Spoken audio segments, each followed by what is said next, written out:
And now joining us, Colorado head football coach Mike MacIntyre. It is signing day. Coach, how are you doing? And more importantly, are the boys getting any rest after the recruiting cycle is over? What are you going to do to treat your coaching staff? Well, our coaching staff we've already started working on next year, but they'll have a little. We're going to have to go do some speaking tomorrow, and then our guys will have a weekend off for the first time in a while, so they'll relax this weekend.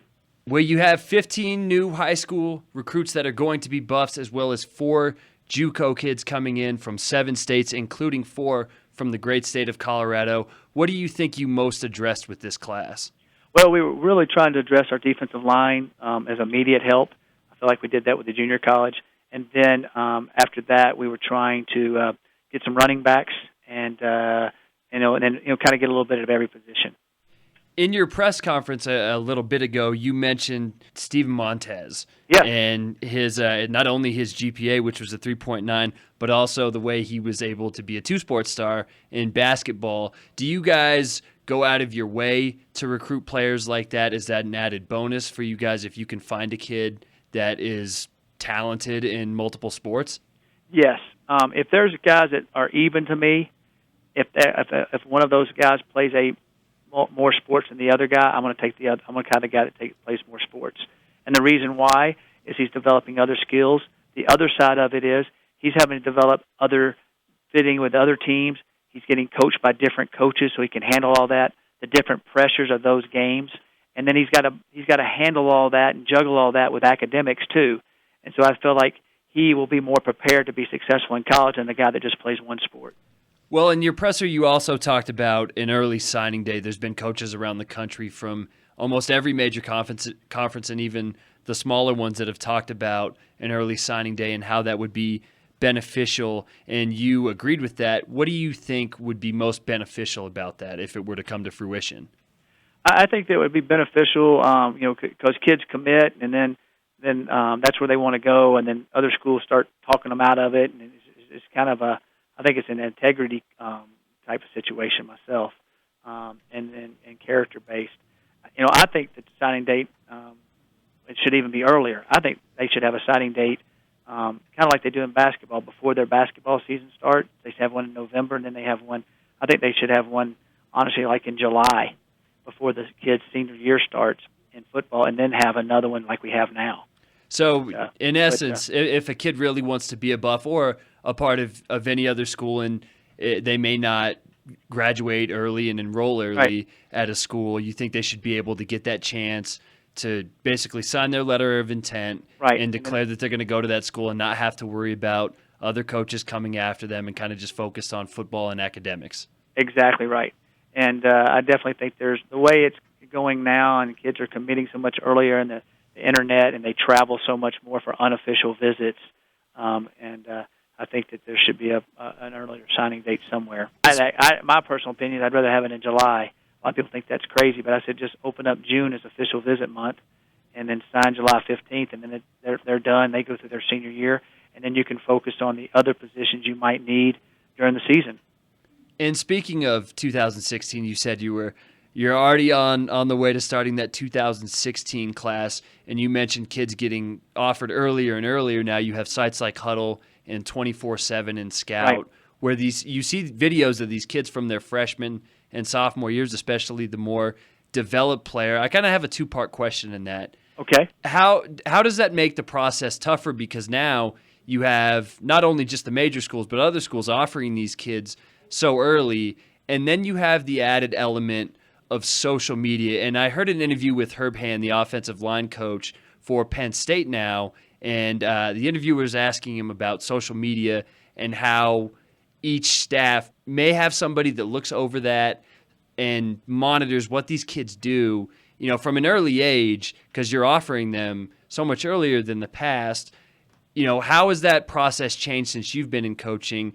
And have you guys ever had to, for example, pull an offer from a kid because he was engaging in some behavior on social media that you guys didn't deem appropriate? Yes, we have. And yes, we do look at their Twitter and do look at different things. And I think you can find some things out about individuals that way.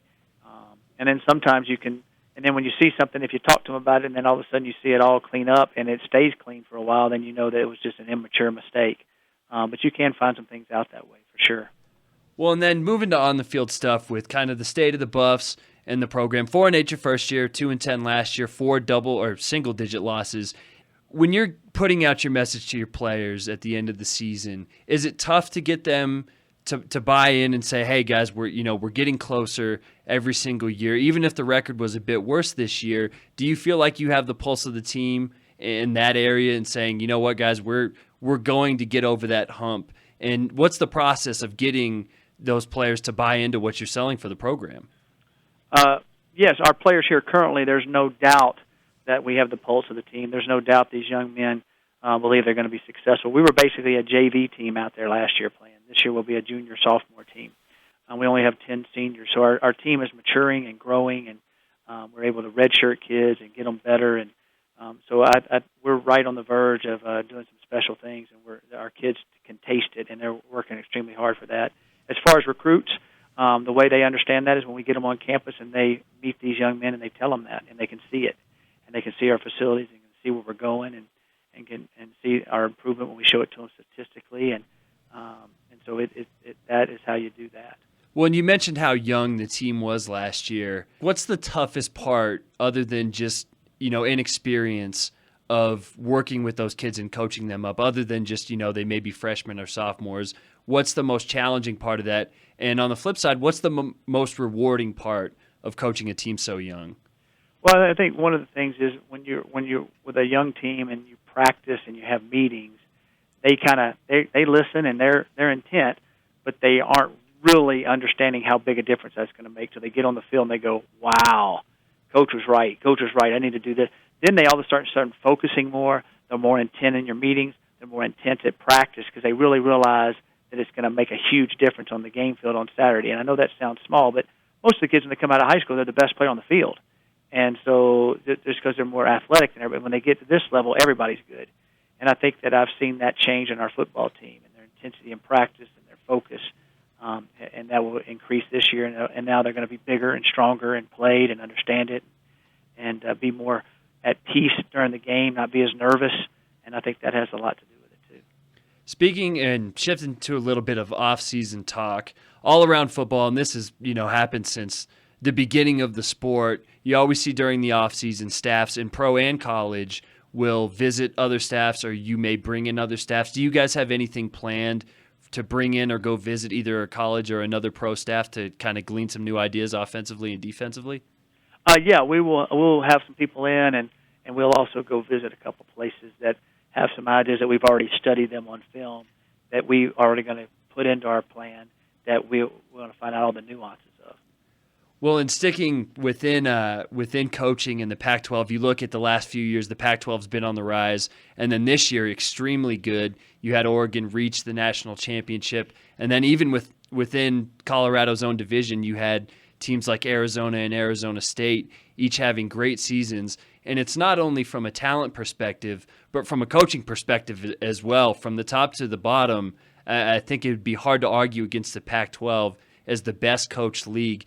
Do you take any sense of pride in that, being around and being a part of such an amazing group of coaches? I think when you look at it from top to bottom. Yeah, they're excellent coaches, and they do a great job, and that makes every Saturday is you got to bring your complete A game, no matter who you're playing and no matter who they're playing.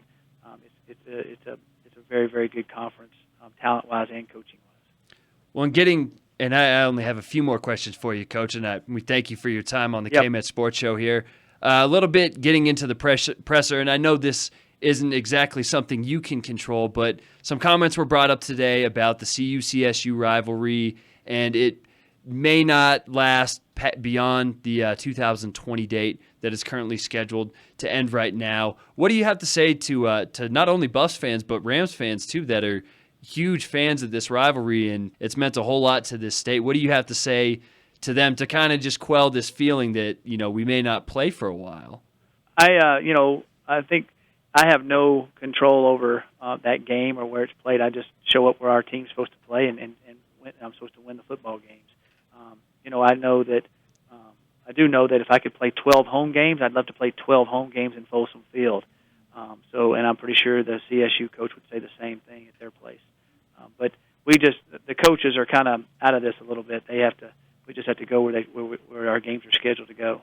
Well, and speaking of Folsom Field, have you guys been able to use the new additions and how, quite frankly, beautiful the stadium looks right now as a little bit of a recruiting advantage at all? Yes, yeah, we have, and our new facility will move in the May, 1st of June. We'll be in there, and so it is exciting, and it's going up fast. Coach, what was your take on the end of the Super Bowl?